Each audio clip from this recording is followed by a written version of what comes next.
ce qui me concerne, afin de proposer une communication qui s'inscrivait dans le colloque d'aujourd'hui sur la figuration amoureuse, amoureuse figure et tout ça, je me suis prise à déconstruire en quelque sorte les termes du colloque, à savoir celui de figure, celui d'amour, puis plutôt de m'intéresser aux figures de l'amour au pluriel, je vais m'intéresser à l'amour comme une figure, et donc à l'amour tiré au trait d'union pour faire un lien avec la présentation de ce matin, donc amour-figure si on veut, qui sera le moteur de ma réflexion selon son point de départ. En effet, prenant comme postulat premier la figure en ce qu'elle représente un lieu de médiation, un espace intermédiaire par lequel peut advenir le sens, par lequel le sens se voit médiatisé, l'amour tient lieu dans le cadre de ma réflexion de cet espace de médiation, de cet espace transitoire dans lequel se fonde la relation amoureuse entre deux sujets, dans lequel peut advenir un échange finalement. De cette manière, l'amour ou l'objet d'amour, tel qu'il sera personnifié sous les traits d'un homme, pour ne pas dire de l'homme avec un grand H, dans les récits d'une écrivaine française, à mon sens totalement méconnue, il y en a peut-être qui la connaissent, mais très peu la connaissent, qui s'appelle Emma Santos, sera, pour le propos que j'entends tenir aujourd'hui, le terreau d'écriture qui me sera fertile afin d'aborder cette idée de l'amour-figure, ou plus spécifiquement encore, de l'effondrement de l'amour comme figure. En quelque sorte, si je peux me permettre l'expression qui est quand même un peu alambiquée, mais qui veut dire ce que j'entends dire d'une défiguration amoureuse en fait. Parce que la figuration, elle est là, l'amour, elle est là, mais lorsqu'il y a dissolution, je vais parler comme d'une défiguration amoureuse. Cette idée de la défiguration, de l'abolition de l'amour-figure, donc de l'effondrement des frontières symboliques qui permettent un échange cohérent et signifiant entre les sujets, je propose de le voir se solder, c'est là mon hypothèse de départ quant à l'écriture santosienne, parce que je nommerais une anthropophagie amoureuse. Donc, on parlait de vampirisme, là, maintenant on parle de cannibalisme, ça va, on reste dans le même registre. Donc, une forme imaginaire, il va sans dire, puisqu'on est dans le domaine du langage, de cannibalisme qui problématise le rapport singulier, ambivalent entre le sujet amoureux, en ce qui nous concerne aujourd'hui, là où les narratrices dans les récits d'Emma Santos, et celui qui va se retrouver étranger à la relation amoureuse, ayant lui-même choisi de la quitter, celui que je nommerai à la suite de la narratrice, soit lui ou l'homme, parce que c'est de cette manière-là qu'il est appelé dans les nombreux récits. L'angoisse qui se manifeste lors de l'échec de la relation amoureuse, qu'on peut voir sans aucun doute comme une forme de deuil, au sens où la psychanalyse peut l'entendre, est vécue et traduite par le biais de l'écriture dans un désir d'incorporer l'autre en soi, de le conserver comme une relique, au sens où l'entend le psychanalyste Pierre Fédida, relique qui siégerait dans le corps de la narratrice du sujet. Et qui, ici je cite Fédida, parce qu'elle recueille dans la matérialité d'un reste familier autant que dérisoire l'étrange vertu du corps absent, la relique donne à la réalité son droit de nécessité et par le rituel du culte privé qu'elle instaure, défie, dans le travail du deuil, les apparences de la mort. Il ajoute, si comme le suggère Freud, le travail de deuil doit conduire le moi, au terme d'une rébellion, à accepter le rigoureux verdict de la réalité, la relique prend sens dans le désir de conserver quelque chose en italique, de ce dont on se sépare, sans pour autant devoir renoncer à s'en séparer. Donc vraiment de conserver un résidu. Cette relique, telle que je l'entends chez Santos, est faite de chair et de sang. Par ailleurs, cette incorporation qu'il faut comprendre, encore une fois dans le registre de l'imaginaire, a partie liée avec l'oralité, avec un fantasme de dévoration de l'autre, et c'est dans ce sens-là que je vais parler d'anthropophagie amoureuse. En somme, mon abord de l'écriture d'Emma Santos fera surtout à partir d'un texte qui s'intitule « Écris et tais-toi », dans lequel les nourritures, qu'elles soient corporelles ou quotidiennes, quand je dis nourriture quotidienne, c'est la nourriture telle qu'on la consomme nous tous les jours, donc on ne parle pas nécessairement d'anthropophagie à ce moment-là, mais néanmoins pour faire les liens, sont omniprésentes. Mais je vais quand même faire référence à d'autres récits de l'écrivaine parce que sa production d'une dizaine de récits, en fait, autobiographiques, autofictionnels, est intimement liée. Chaque récit reprend constamment les mêmes thèmes et les motifs sont vraiment récurrents. Donc, je vais parcourir dans certains de ces écrits-là. Et ma lecture de ces récits-là va se faire dans un cadre théorique qui chevauche à la fois le domaine de la psychanalyse et celui de l'anthropologie, ce qui me permettra d'élaborer le champ conceptuel nécessaire, à mon sens, à la compréhension du cannibalisme, ce qui s'exprime dans et par l'écriture. mais surtout lorsqu'il pose le problème de l'amour et de sa dissolution figuratrice. D'abord, quelques mots sur les problèmes conceptuels que pose le cannibalisme aux psychanalystes et aux anthropologues. Problèmes qui les lient à certains égards, mais surtout qui les distinguent dans leur champ d'expertise respectif, puisque les discours sur l'anthropophagie ne sont absolument pas unanimes dans ces deux domaines-là. Déjà, quoique de manière peut-être un peu simpliste, j'en conviens, mais ça nous permet de mettre en place les choses. On peut dire que pour l'anthropologue, le cannibalisme est un phénomène réel et observable, qui se caractérise par sa singularité selon la société dans laquelle il s'inscrit. Et c'est également un phénomène culturel, en ce sens qu'il se construit dans son rapport à l'interdit cannibale, au même titre que l'inceste, par exemple, justement, se construit toujours dans un rapport à l'interdit. Alors que pour le psychanalyste, le cannibalisme s'exprime et n'est présent seulement que sous sa forme fantasmatique, forme qui plus est traduite, notamment dans le cas de la mélancolie, par exemple, une véritable structure psychique, en d'autres termes, ce qui relève de la notion d'incorporation. Je m'intéresserai donc à cette idée de l'incorporation dans l'œuvre santosienne, de même qu'au réseau paradigmatique qu'elle sous-tend, et qui vient recouper des concepts que je ne vais pas nécessairement élaborer de manière tout à fait précise, mais bon, les concepts d'introjection, d'internalisation et même d'identification. À cet égard, le psychanalyste André Green, dans un article fort intéressant, quand même ancien, qui date de 1972, publié dans la Nouvelle Revue de Psychanalyse, dans un numéro qui avait pour titre « Dessin du cannibalisme », dans lequel des anthropologues et des psychanalystes se rencontraient justement pour discuter ces questions-là, écrit « La relation orale cannibale renvoie à l'incorporation, celle-ci à l'introjection et à l'identification. Jusqu'à aujourd'hui, les auteurs restent divisés sur la signification de chacun de ces termes. L'incorporation semble nécessairement liée à l'intériorisation d'un corps, total ou partiel. Si la voie orale est la plus généralement constatée, d'autres modes s'observent aussi, anal, visuel, auditif, cutané, respiratoire. Il va noter également que l'introjection, plutôt que l'incorporation, serait en quelque sorte le résultat positif, entre guillemets, c'était pas le terme adéquat, mais bon, le résultat attendu du deuil. Donc, un objet qui est introjecté, c'est un deuil qui est fait de manière satisfaisante, alors que l'incorporation va suggérer ou va relever davantage d'un état pathologique. Encore une fois, je mets des guillemets parce que, bon, la pathologie, tout n'est pas pathologique nécessairement, mais ça concerne la présence, en tout cas, d'un résidu de l'autre en soi, encore une fois, une forme de relique qui n'est pas adéquatement vécue par le sujet. Ainsi, pour revenir à notre propos initial sur l'effondrement de l'amour-figure, effondrement que j'ai dit participer à la mise en place d'un véritable fantasme cannibalique, on peut dire qu'il y a, dans l'impossibilité de faire le deuil de l'objet d'amour, un état mélancolique qui s'installe, au sens où Fédida parle du cannibale mélancolique, et qui fait place à une forme d'incorporation de cet objet, et plus encore de son corps, donc du corps de l'objet perdu, et que c'est, entre autres choses, par le biais d'une oralité exacerbée que se réalise cette incorporation, d'où l'idée d'une anthropophagie. En ce sens, André Green, encore une fois, nous dit que, je cite un court passage, « La relation orale cannibalique apparaît comme étroitement liée à l'activité amoureuse destructrice, incorporatrice de l'objet perdu. » Donc, il fait nécessairement le lien entre l'amour et la relation cannibalique. Avant de poursuivre la réflexion de l'anthropophagie, il me semble qu'il faut insister sur la notion d'oralité dans l'univers santosien, oralité qui se voit très souvent déplacée à travers les divers orifices qui vont composer le corps des narratrices santosiennes, comme si la relation orale ne se faisait pas seulement par la bouche, mais également par le vagin, par l'anus et même par la gorge.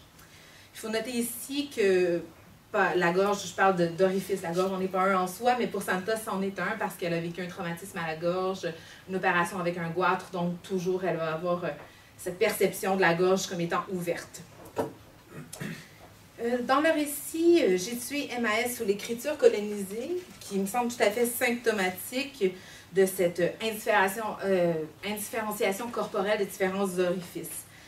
Cette indifférenciation-là des orifices qui fait du corps une espèce de masse informe qui ne sert en somme qu'à ingurgiter et à expectorer, on peut déjà voir s'inscrire la trame de cette anthropophagie à laquelle j'ai fait référence depuis le début. Je vais donc citer quelques courts passages de deux récits de Santos qui vont justement venir appuyer cette idée-là que les orifices sont complètement mélangés dans l'univers santosien. D'abord, dans J'ai tué M.A.S., le psychiatre me regardait jouer avec ma poupée de caoutchouc que je mastiquais et recrachais. Je lui disais, c'est un accouchement par la bouche.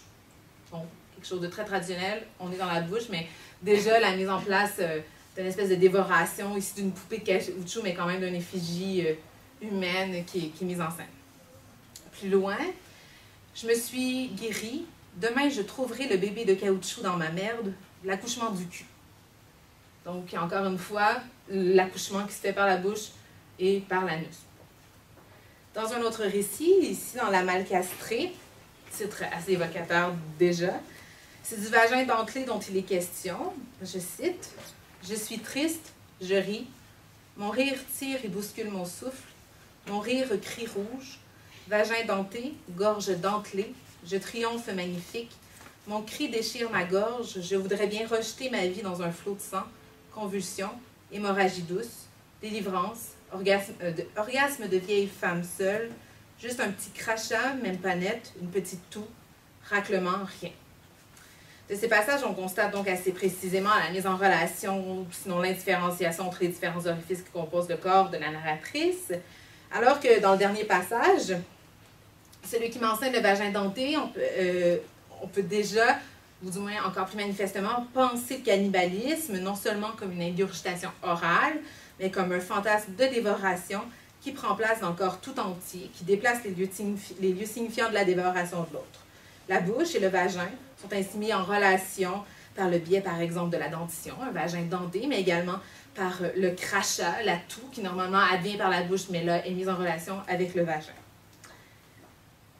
Ainsi, dans J'ai tué M.A.S., un passage qui m'enseigne un désir de conserver en soi une relique imaginaire du corps de l'autre, de l'homme, et qui s'exprime de la manière suivante, je cite, « Je garde en moi l'urine le plus possible pour faire gonfler le vagin avec ton sexe dedans. » Ce passage-là me permet, sans aucun doute, par la mise en parallèle des différents passages que j'ai évoqués jusqu'à présent, de parler d'une forme imaginaire fantasmatique de cannibalisme. Bien que la narratrice conserve en elle une substance corporelle qui est sienne, c'est son urine à elle, elle le fait comme s'il s'agissait du corps de l'autre, et le vagin étant étroitement lié à l'orifice de la bouche, notamment par les dents qu'il compose, la rétention de l'urine ici agit comme une dévoration de l'autre qui a pour fonction une incorporation telle que nous l'avons vu, et donc la mise en place à l'intérieur du corps d'une relique faite de chair, mais d'une chair imaginaire, qui tend à parer à la dissolution de la relation amoureuse, à cette absence qui s'est installée finalement à la place de la figure de l'amour. J'ai abordé jusqu'à présent l'idée de l'incorporation, processus psychique grandement exploré et étudié par la psychanalyse, sans poser d'emblée, quoique le suggérant très souvent, le phénomène du cannibalisme. Je m'intéresserai maintenant à un autre récit d'écrivaine dont j'ai choisi de parler de manière peut-être plus abondante, Écris et tais-toi, afin de voir comment dans ce texte, le fantasme, le désir de dévoration est véritablement en lien avec le fait de se nourrir de celui qui n'est plus là. À cet égard, Sarah Anaïs Crevier-Goulet, dans un article qu'elle consacre à l'écrivaine, suggère une relation qui me semble intéressante entre la forme que prend le désir de nourriture dans Écris et tais-toi et la sorcellerie. Elle écrit que l'écrivaine, je cite, affirme un certain goût pour le sang caractéristique de la sorcellerie. Cette idée d'un goût caractérisé pour le sang, elle l'appuie sur la citation suivante tirée de Écris et tais-toi. « J'aime mes menstrues, je m'en mets plein les doigts comme de la confiture. » On voit bien comment le sang, ici menstruel, est lié à la nourriture, à la confiture, ce qui me permet encore une fois de parler d'un fantasme cannibalique, peut-être même d'un fantasme ici auto-cannibalique, posant dès lors la distinction avec ce que les anthropologues diraient du fait de dévorer un autre, quelqu'un qui serait extérieur à la famille, alors qu'il s'agirait dans ce cas-là d'un exo-cannibalisme. De plus, la mise en relation que fait Sarah Anaïs Crevier-Goulet entre le goût du sang et la sorcellerie vient renforcer, sur un plan symbolique au moins, et même rituel, notre idée d'une anthropophagie amoureuse, la sorcière étant très souvent associée justement à des pratiques dévoratrices d'enfants, ou du moins sacrificielles. Toutefois, il tient ici de poser une nuance quant à l'abord du phénomène cannibale, nuance soulevée surtout par l'anthropologie, En fait, pour l'anthropologie, le sang, par exemple, son ingurgitation, le fait de l'avaler ne relève pas nécessairement d'un cannibalisme. Pour la plupart des anthropologues, le cannibalisme nécessite absolument la mastication, la mendication, le fait de mordre dans de la chair, donc d'un corps solide. Pour les psychanalystes, la ligne va être un peu plus souple. On va parler, par exemple, du lait maternel, du nourrisson qui va téter le sein, parfois comme une forme de cannibalisme. En ce qui me concerne, je vais quand même inclure les substances liquides dans ce que moi je nomme une anthropophagie amoureuse, mais évidemment, il faut quand même noter que la nuance existe. Néanmoins, pour le propos que je tiens aujourd'hui, c'est ça. Je vais considérer le cannibalisme de manière un peu plus abstraite à cet égard-là. De plus, pour poursuivre mon propos, la nourriture non pas ici corporelle, mais quotidienne, est toujours dans Écrit et tais-toi associée à l'amour avant sa dissolution. Voici quelques passages qui soutiennent cette idée. Je cite, « Libre, on est responsable de qui l'on apprivoise. » C'est une citation de Saint-Exupéry qui est mise en parenthèse par l'écrivaine. « Il m'avait apprivoisé, j'avais appris à manger, à faire l'amour, à vivre. » Plus loin, « Je t'écrivais quand nous vivions ensemble, mais c'était des mots de vie, des mots qui parlaient de nourriture et d'amour, des mots de corps. » Plus loin encore, « Pour moi, c'était la fête, manger après l'amour. » Avec ces trois passages, on voit comment amour et nourriture sont indissociables, mais surtout comment ils interviennent de manière tout à fait signifiante et cohérente. Ce n'est que lorsqu'advient la défiguration amoureuse, donc la dissolution de cette relation amoureuse-là, le désamour, que le fantasme lié à la nourriture est transféré directement sur l'objet d'amour, sur l'homme, et qu'apparaît l'anthropophagie amoureuse. De cette manière, on peut lire des passages comme ceux qui suivent. Cela fait 3 ans qu'on essaie d'expliquer notre séparation. Tu dis, 2 points, avec des guillemets, laissant la parole dans le texte à ce fameux homme. Tu m'as dévoré avec tes mots.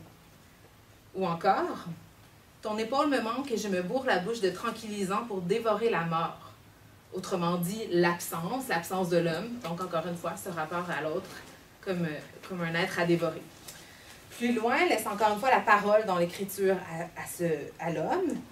Lui, 2 points, je te tends le doigt et tu veux la main, tu vas m'engloutir. Il est dans ces passages évidents que ce que je nomme une anthropophagie amoureuse est intimement lié à la perte de l'objet d'amour. Ce n'est qu'à ce moment que prend place ce sujet de manière consciente ou inconsciente, le fantasme de dévoration qui a pour fonction symbolique de maintenir l'autre en soi, de le conserver, la relique de sa chair. Pour conclure, dans les passages que je viens tout juste de citer, on pouvait voir la mise en relation de la dévoration et de l'écriture. On écrivait « tu m'as dévoré avec tes mots ». Comme si ce n'était pas le corps réel de la narratrice santosienne qui engloutissait le corps de l'amant perdu, mais bien un corps de papier. D'ailleurs, dans l'écriture d'Emma Santos, très souvent on fait référence à la femme de papier, à la narratrice de papier, donc vraiment un corps de papier qui se construit. Et qui me permet, en somme, de formuler, en guise de conclusion, une nouvelle hypothèse. En fait, ce que je propose, c'est de penser l'écriture non seulement comme la mise en scène d'un fantasme cannibalique au sens où on pourrait l'entendre la psychanalyse, mais plutôt comme un agir cannibale tel que peuvent le concevoir les anthropologues. En ce sens où l'écriture, en tant qu'inscription, en tant que matérialisation, sémantisation, relèverait davantage d'un passage à l'acte, quoique évidemment sur un mode imaginaire, parce qu'on reste dans le langage, mais néanmoins un agir cannibale. Ainsi, la littérature, telle qu'elle est pratiquée par Emma Santos en ce qui me concerne, mais peut-être bien par d'autres écrivains également, peut être pensée comme un espace langagier dans lequel la psychanalyse et l'anthropologie pourraient se rejoindre dans leur manière de penser le cannibalisme. Merci.